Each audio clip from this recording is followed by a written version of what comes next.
여호수아 5장 13절에서 6장 7절입니다.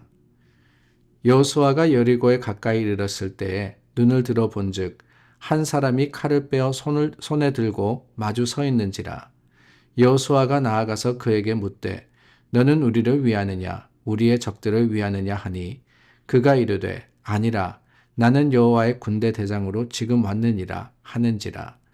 여호수아가 얼굴을 땅에 대고 엎드려 절하고 그에게 이르되 내 주여 종에게 무슨 말씀을 하려 하시나이까. 여호와의 군대 대장이 여호수아에게 이르되 내 발에서 신을 벗으라. 내가 선 곳은 거룩하니라 하니 여호수아가 그대로 행하니라. 이스라엘 자손들로 말미암아 여리고는 굳게 닫혔고 출입하는 자가 없더라. 여호와께서 여호수아에게 이르시되 보라 내가 여리고와 그 왕과 용사들을 내 손에 넘겨주었으니 너희 모든 군사는 그 성을 둘러 성 주위를 매일 한 번씩 돌되 엿새 동안을 그리하라. 제사장 7은 7 양각 나팔을 잡고 언약궤 앞에서 나아갈 것이요 7째 날에는 그 성을 7번 돌며 그 제사장들은 나팔을 불 것이며 제사장들이 양각 나팔을 길게 불어 그 나팔 소리가 너희에게 들릴 때에는 백성은 다 큰 소리로 외쳐 부를 것이라. 그리하면 그 성벽이 무너져 내리리니 백성은 각기 앞으로 올라갈지니라 하시매 눈의 아들 여호수아가 제사장들을 불러 그들에게 이르되 너희는 언약궤를 메고 제사장 7은 양각 나팔 7을 잡고 여호와의 궤 앞에서 나아가라 하고 또 백성에게 이르되 나아가서 그 성을 돌되 무장한 자들이 여호와의 궤 앞에서 나아갈지니라 하니라. 참 산 넘어 산이다라는 말이 있는데 오늘의 본문이 그렇지 않나라는 생각이 듭니다. 요단을 건너서 이제 가나안 땅에 들어온 이스라엘 길갈에 진을 칩니다.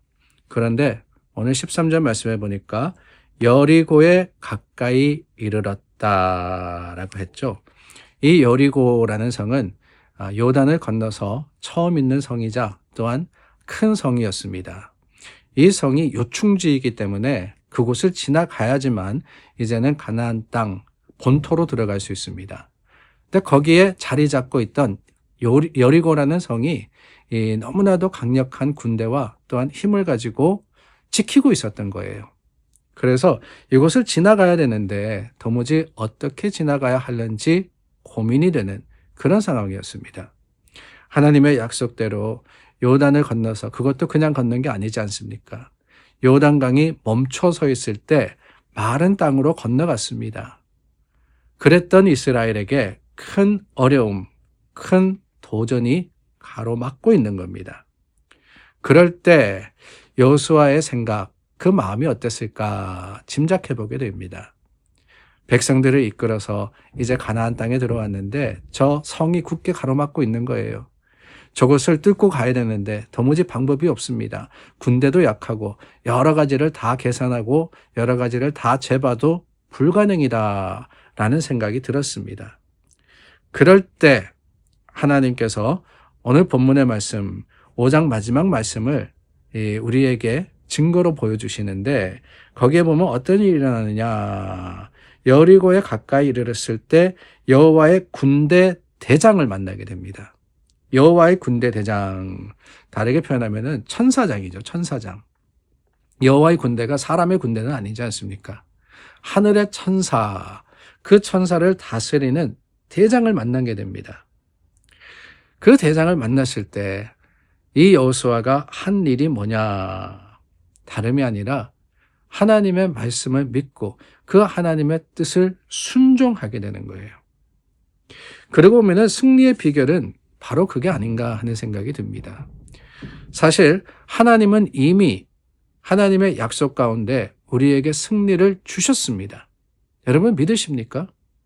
세상을 이길 수 있는 힘을 주셨고 또한 여러 가지 문제와 여러 가지 어려움들이 우리를 가로막고 있다 할지라도 그것을 예수 그리스도의 이름으로 우리가 해결하고 하나님의 약속 붙들고 나아갈 때 모든 것들을 넘어설 수 있는 용기와 그리고 지혜와 능력을 이미 우리에게 약속하셨습니다.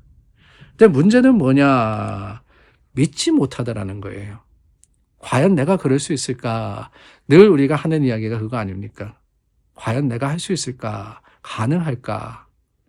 의심합니다. 불안해합니다. 걱정합니다. 염려합니다. 그러나 여러분, 하나님의 주시는 믿음이라는 것은 그래요. 위기의 순간에 드러나는 거 아니겠어요? 사실 평안할 때는 그렇습니다. 누가 믿음이 좋은지, 누가 믿음이 연약한지 잘 표시가 나지 않아요. 왜냐? 다 좋으니까. 다 넉넉하니까, 풍성하니까. 정작 여러 가지 어려운 일들이 생길 때, 그때 비로소 알게 됩니다. 내 믿음이 얼마나 연약했는지, 혹은 내가 여전히 하나님을 굳게 붙들고 있는지. 가장 큰 위기의 순간, 여호수아와 그 백성들이 여리고에 다다른 순간에 하나님께서 이미 예비하고 계셨다라는 것을 보여주신 거예요. 여호와의 군대 장관, 전대 대장이 그곳에 있다라고 하는 것은 하나님께서 이스라엘을 위해서 싸우시겠다라고 하는 거 아니겠습니까? 그러니 여러분, 이미 이스라엘이 그곳에 이르기 전에 여리고를 이스라엘의 손에 맡기신 하나님, 그 하나님의 계획과 섭리를 오늘 우리가 믿고 의지하면은 하나님께서 우리의 필요를 따라서 반드시 이루어 주실 것을 확신합니다. 그런데 그 군대 대장이 뭐라고 하느냐? 15절 말씀입니다. 내 발에서 신을 벗어라. 내가 선 곳은 거룩하니라 라고 했습니다. 자, 신을 벗어라. 여러분, 이 말 우리가 연상되는 장면이 있죠. 다름이 아니라 모세가 미디안 광야 그 시내 산에서 이 불꽃이 타지만은 그러나 타지 않던 그 가시떨기 나무 가운데 하나님을 만났습니다. 그럴 때 하나님께서 신을 벗으라 라고 명령하셨죠. 신을 벗어라. 이 신을 벗으라 라고 하는 것은 다른 게 아닙니다.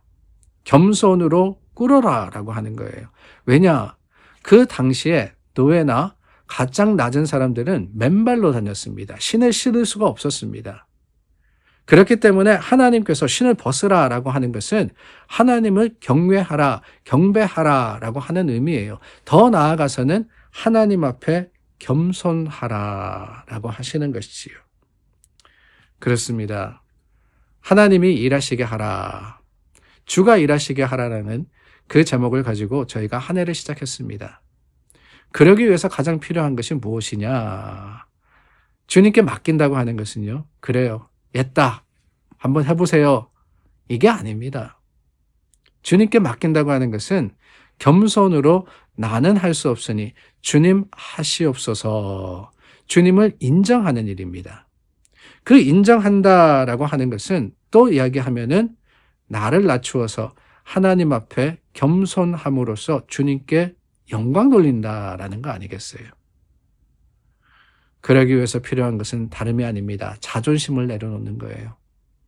가만히 생각해 보면은 하나님이 일을 하시는데 가장 큰 방해가 되는 것은 내 자존심이 아닌가 하는 생각이 들었습니다. 이 자존심이라는 것 때문에 하나님 앞에 제대로 기도하지 않아요. 그래도 어떻게든 내가 한번 해봐야지. 뭐 이런 거 가지고 하나님 앞에 그럽니다. 그리고 세상을 향해서 복음을 전할 때도 내 자존심이 있잖아요. 나는 이만한 지위에 있는 사람인데, 이만한 것을 이룬 사람인데 겸손하게 예수 그리스도를 전할 수 없다라고 생각하는 그런 사람도 있습니다. 자존심이 살아있을 때 그렇습니다. 하나님의 역사는 드러나지 않아요. 하나님은 우리가 꿇고 벗고 신발을 벗어서 주님 앞에 온전하게 맨몸으로 나오는 것을 원하십니다. 그게 바로 겸손의 능력이자 하나님이 들어쓰시는 우리 믿음의 모습이다라는 사실을 기억하고 오늘도 겸손으로 주가 일하시게 하라. 하나님께 맡겨드리는 믿음의 사람들이 될 수 있기를 간절히 소망합니다. 기도하겠습니다. 참 좋으신 하나님, 하나님이 일하실 수 있도록 내 발에 신을 벗습니다. 겸손하게 주님 앞에 섭니다. 하나님의 거룩하심과 그 긍휼하심으로 우리를 붙들어 주시옵소서. 예수님의 이름으로 기도드립니다. 아멘. 오늘도 기도로 하루를 시작합니다. 기도의 풍성한 능력이 여러분들의 삶의 터전에 강하게 드러나기를 예수님의 이름으로 축원합니다.